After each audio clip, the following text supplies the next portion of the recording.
Well, welcome to the FJR Bored Room. We're talking about the Great Resignation, something that's had a lot of print time, a lot of audio time, and we thought we'd tackle that as a topic. We've got a new guest on the show today, Sam Dorrington. He's our business director for our technology practice in London. So Sam, welcome to the vodcast, and looking forward to hearing, I guess, what you're seeing in London and some of those things. But I guess this Great Resignation piece, as I say, it has got a lot of airtime, and there's a lot of stuff, there out in the press. But what's it all about, Max? Are you seeing much of this Great Resignation phenomena in Manchester or the north?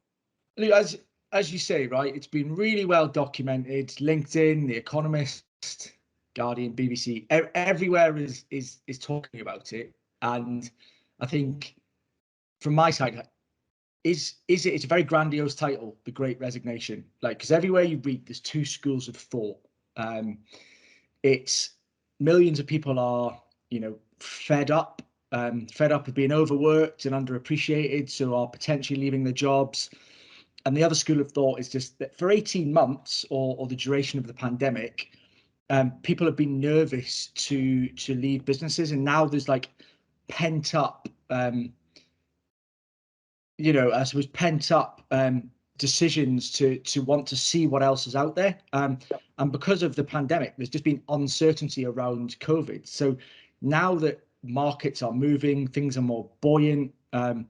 Clearly we are at the coalface as such, so are seeing it more and more. People are now just more positive about wanting to move. And I think there's a number of different reasons to why people are doing so, which I'm sure we'll come on to. But I don't know if I would call it the Great Resignation. There are lots of conflicting statistics and numbers about people, resigning and the volumes of people that are resigning en masse. So it is going on, but to the extent of it's been talked about, I'm just unsure. Yeah, and I guess Sam in London. I mean, the individuals that you're talking to, are you one of the pieces that around this sort of resignation is people resigning for work-life balance reasons and resigning to maybe get out of what previously was probably described as the rat race. But is that what you're seeing, or are you just seeing people that are just looking for different challenges? Yeah, a couple of things really. I think that what the pandemic did was people to take a step back and probably really think about what was important to them and their life. As you say, in London, you do get caught up in the rat race, and traveling into town every day for most people is probably an hour and a bit out of their day. It's pretty hectic, pretty chaotic. And I think what the pandemic did was a bit of a reset, and people realised that family perhaps is the most important thing for most, and they did start to enjoy that that bit more of a balance where they could spend time with their children or their loved ones, and hopefully taking a bit of exercise and look after their mental well-being as well, which we all know is essential for day-to-day life. So that's one reason. But I think the other reason, John, and we'll probably come into a little bit more detail later, is the financial element as well. I think we've never seen a market as hot as it is right now. Typically, when people used to change jobs, it was for a 10 to 15% increase. We're now seeing that ramp up significantly, and it's probably nearer to 25%. And with inflation on the increase as well, I think some people just need and want and feel that they're deserving of some more money in their back pocket as well. And while the market is as competitive for talent as it is, it's a good time to be looking too. Yeah. Do you think that's that wage inflation, is that again just for I suppose 18 months over the pandemic, no one was getting a pay rise, so it's almost like 2 years, so everyone's doubling up? Or do you think genuinely those salaries are going to be here to stay? Because I think for a lot of businesses that's going to challenge some of their business models, especially in the service sector, especially in technology, because suddenly taking a developer at I guess 50 grand and then going to 70 grand, or 70 grand going to 90 grand, you do that across your team, that starts to impact your business models fairly quickly. I think there's probably a couple of things to that, John. I think there was always a differential between, you know, the north and to London. There was always a higher percentage on salary in London, but and this is probably more of a tech focus as well, so Sam, feel free to jump in. But because of the way the landscape is now, there are more people open to remote work, which means the talent pool is far wider than it has ever been. So a London business can look at candidates in Edinburgh, and that's going to push the price up for those salaries in Edinburgh. And I think the other part to it is, let's be honest, there's a war for talent at the moment. There are some skill sets that are just in sheer volume of demand. So candidates now have more of a bargaining chip when they are getting down to final stages. There always was the perception that clients were in control of a process. I do think that has gone. Candidates are in control because of the skill set shortage or skill set being in demand, and because of remote working now being at the forefront of everything within technology. It's obviously going to drive salaries up. Now, how sustainable is that? Question mark. But it's certainly going to be here, in my opinion, in my gut feel, for the next 18, 24 months.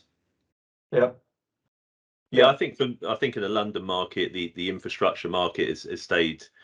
You know, you haven't seen the competitive nature in that perhaps as much, but you know, software engineering and data, where for whatever reason we don't seem to produce a huge gulf of talent in those areas, and certainly not enough to be sustainable for what we're trying to achieve in businesses' technology roadmap. So those salaries are naturally going to increase. But you're right, Max. You know, we've seen from a London perspective, organisations that are now willing to look at talent from any part of the country, which was great for candidates when it first happened, and I suppose still is now. But for organisations in the northwest and in Scotland, where we know that we've got a proven track record, that they've almost had to up their game and compete with some of the organisations that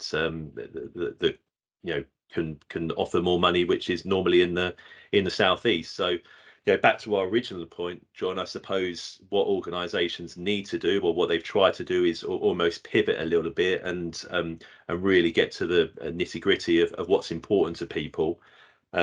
Because they know that they can't compete from a salary perspective all the time, and this is where we're seeing some really positive and great initiatives which organisations are trying to implement, so that they're able to either retain talent or attract it. So which is only a good thing for all of us.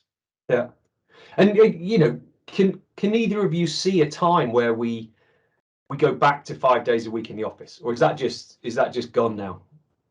Personal opinion, absolutely not. I think any business that tries to enforce that, they're not only going to lose the talent that they have within their business, but they're going to really struggle to attract new talent to their business. I think Sam sort of mentioned this already. I think what the pandemic has done is created a shift in priorities, and now candidates, they're not prepared to compromise on things like flexibility, work-life balance, hybrid working, and these things have become an expectation, or these very basic values should be at the forefront of every company. So I think anybody, and it might be industry specific and sector specific, but any business that is going to try and enforce 5 days a week, I personally think they're going to struggle to retain their staff, but also attract new talent. Yeah, definitely. I think from our standpoint and a recruitment standpoint, is you want to help organisations grow and develop, but you almost have to push back and be realistic with businesses that do want our support and our expertise, because if they're offering that level, that way of working and having to be in the office as much, you're just not going to be able to attract the talent. And you're going to be able to put in a huge, both from our standpoint and their internally as well, they can put a huge amount of resource and effort and time where you're not going to be able to attract talent that you think perhaps is going to be able to positively influence and grow the business like you might expect.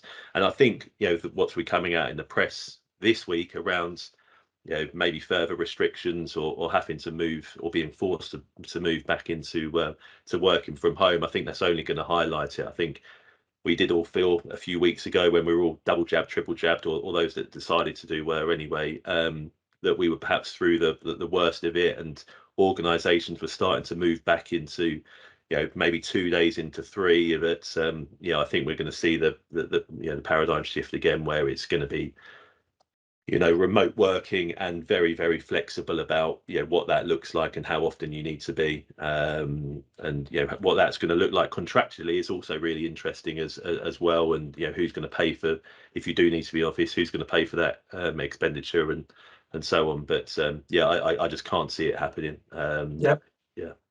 And do you think this is potentially the start of that shift to like a 4-day week, as we do look at work-life balance, as we do look at individuals sort of taking stock of as you say, what's important? The weekend still goes through very, very quickly, but do you think that the progressive organizations out there, do you think there is an opportunity for that 4-day week to be a reality for many people?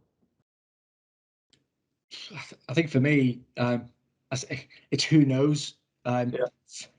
3 years ago, I never thought I wouldn't be in an office 5 days a week. Now that's been completely flipped on its head. So I think never say never. I've not heard many businesses within the North talking about that. That doesn't mean they're not, though. So I suppose, who knows? I think we've got to be open to everything, right? That's certainly what the pandemic is taught us as a business. So question mark, who knows? I agree. It's still a big question mark. I think what businesses are trying to do now is say, not necessarily what do we need to do to get you as part of our organization, but what do we need to do, what do we need to offer that brings the best out of you. We all know that being, if you're happy outside work, as much as we try to switch off, then that tends to have a relationship to how you act day to day in the office or in your role as well. And what surprised me, I suppose, from a London perspective, is that you think that level of flexibility has come from startups or technology-led businesses that are in scale-up mode. But the conversations I'm having with some of the major players in various markets, it's that those are the ones that are the driving force around that. And if there's a mother or a father that feel the need to work a 4-day week, they're open to suggestions, they're open to conversations. And I think what we're seeing now is that organizations are realizing there's not a one size fits all approach, which we've traditionally had. A contract is a contract, and regardless of your role, the salary might be different, but this is the rest of it. But we're now seeing that organizations being able to change and I suppose pivot and make almost a custom role to the person that needs to be in that seat. Okay. So I guess at the moment it's well documented. It's there is a skills shortage. It's potentially tough to hire for our clients. If you want to give them 1 or 2 tips at the moment of hiring in this market, because the skills are certainly still there. The skills are still out there. But I mean, in terms of hiring in this market, what are the things that you're seeing clients do well at the moment in terms of running a successful recruitment process?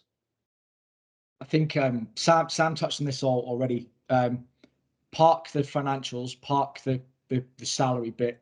When you talk about attraction, what are the other things that you are doing as an organization to attract top talent in the market? What's the work-life balance? What's the flexibility? What's the hybrid stroke remote working model? What else do you do as an organization to make everybody feel as though they have a voice, feel valued, and have an input within the business? Think about the softer stuff rather than just the cold hard cash, rather than just the financial. That used to absolutely be the driver. And in some cases it still is, but more often than not at the moment, when we're having conversations with candidates, that's not the main driver anymore. So just think about the softer things outside the financials to how you're going to attract talent. Yeah. Yep. I think from my side, you've got to be really, really clear, and everyone within the business, regardless of what level of stakeholder they are, has to be really clear about their employee value proposition. What's their vision, what's their ethics, what do they really stand for? And in a competitive market, want to oversell position, because we're seeing that a lot where organisations perhaps do hype it up more than it needs to be. But what do you stand for?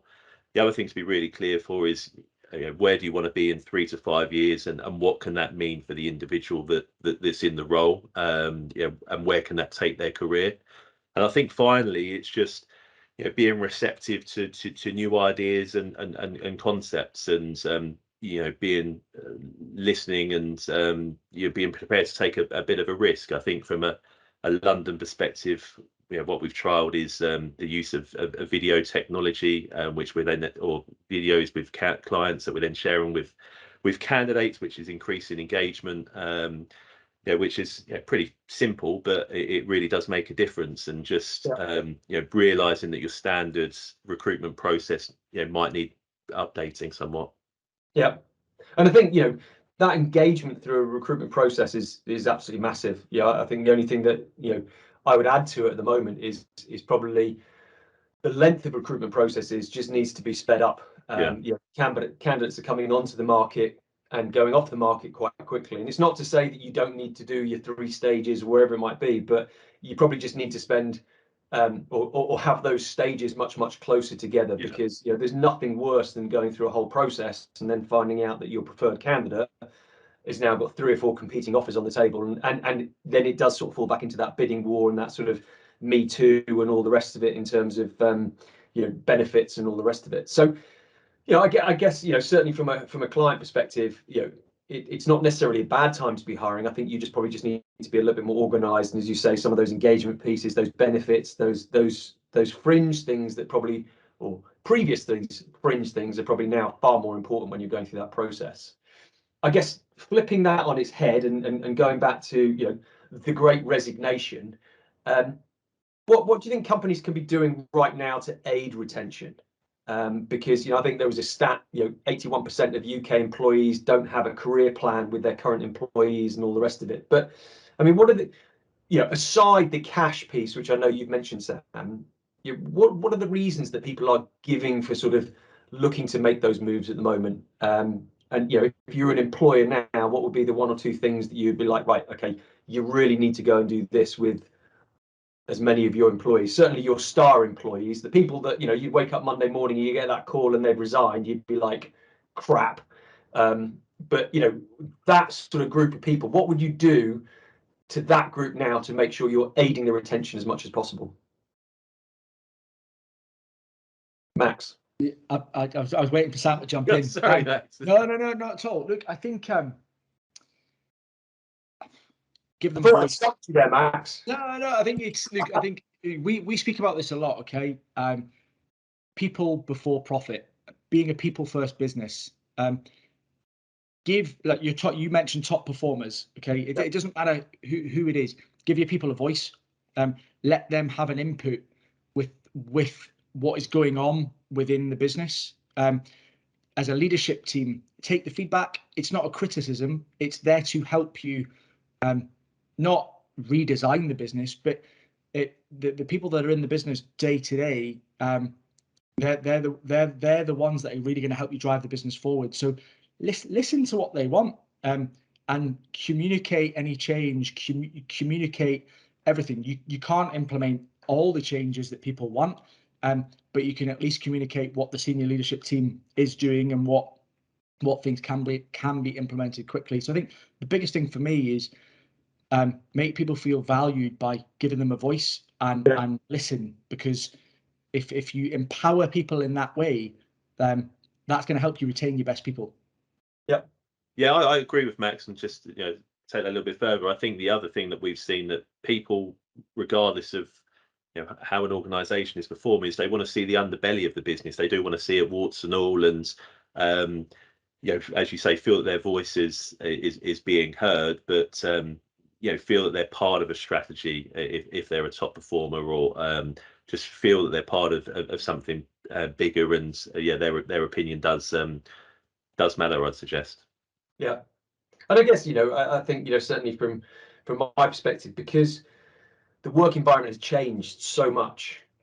Just spending some one-on-one time with individuals, just understanding, well, 2 years ago, someone might have felt like this. It doesn't mean that, as you said, Sam, now people have had the opportunity to have a different taste of a work-life balance, or, it might have changed what they're looking for. So I think, certainly spending that time with those individuals and just understanding how they're feeling about, not being in the office all the time. I think there's again sort of quite a few stats around there about people having not met their work colleagues face to face, and then apprehension about coming into offices and actually seeing people for the first time, as opposed to over Teams and all the rest of it. So I think certainly that sort of communication piece and understanding how people are feeling certainly would sort of aid that retention piece. I mean, clearly there's always going to be conversations around salary and all the rest of it and trying to keep at market rate, but clearly companies can't be just giving 25% uplifts across the board. So I think from that perspective, it's the softer things that you need to get right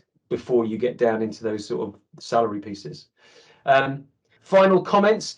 How long do you think it's going to run into 2022? Do you think this is going to be another 6 months, or how do you see this playing out, Sam? I potentially see 6 to 9 months. I think there's been enough fluidity in the market where a lot of talent is still moving, but I think we're going to get to the point where those salary increases aren't sustainable for as long as they have been over the past 12 months. So I think we've got 6 to 9 months left, and then things will start to maybe plateau out a little bit. Yeah, I think Max might think a little bit differently. Yeah, it's not necessarily. I think we've got this for 18 months. I think we'll not necessarily talking about the Great Resignation throughout all of 2022, but I think we're going to continue to see a lot of movement over the next 18 months. I don't think the salary element is sustainable, but I think people are going to have to move with it for that period of time. But let's wait and see. Let's wait and see. Times, eh? Well, look, gentlemen, thank you very much for your time this afternoon. I really enjoyed chatting that through. And hopefully from a client perspective, there's some interesting pieces in there. But thank you very much for your time, and we'll see you again on a boardroom soon.